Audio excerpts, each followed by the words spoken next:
Habang tuloy-tuloy ang saya sa isang segment ng Eat Bulaga, muling napansin ng maraming manonood ang natural na samahan ni Riza May Dizon at Bossing Vic Soto. Hindi na bago sa mga dabarkads ang makitang nag-aasaran at nagtatawanan ang dalawa, pero sa pagkakataong ito, muling napatunayan kung bakit hanggang ngayon ay espesyal pa rin ang kanilang samahan sa mata ng publiko.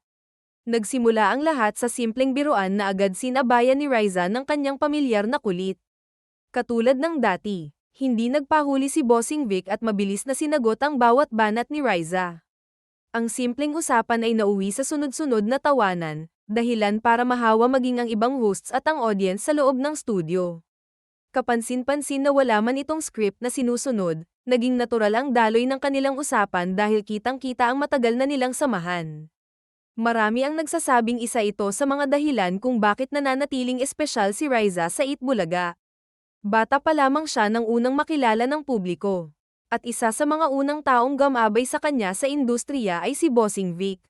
Sa paglipas ng mga taon, hindi nawala ang pagiging komportable nila sa isa't isa.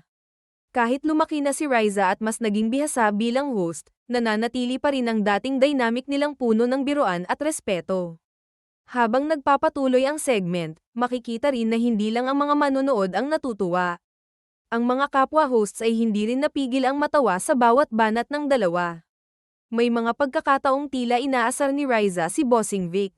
Pero sa halip na mainis, lalo pa itong sinasabayan ni Bossing hanggang sa maging mas masaya ang buong eksena.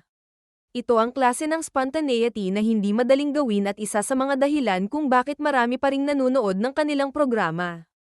Agad namang kumalat sa social media ang ilang video clips ng kanilang kulitan.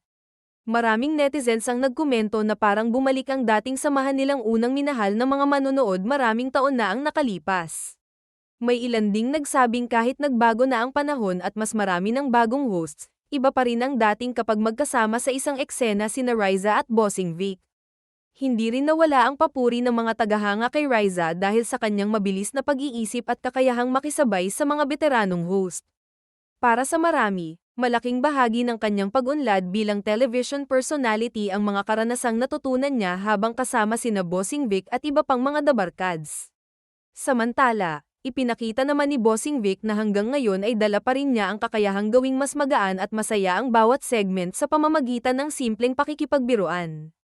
Hanggang sa kasalukuyan, aktibo pa ring napapanood sina Riza May Dizon at Bossing Vic Soto sa Eat Bulaga, at patuloy silang nagbibigay ng masasayang sandali sa kanilang mga manunood. Ang bawat simpleng kulitan at tawanan nila ay nagsisilbing paalala kung bakit maraming Pilipino ang patuloy na sumusubaybay sa programa. Hindi lang ito tungkol sa pagpapatawa, kundi tungkol din sa tunay na samahan, respeto, at chemistry na nabuo sa paglipas ng maraming taon, isang koneksyong hanggang ngayon ay patuloy na pinahahalagahan ng kanilang mga tagahanga. Hanggang sa muli. Maraming salamat sa panonood. God bless.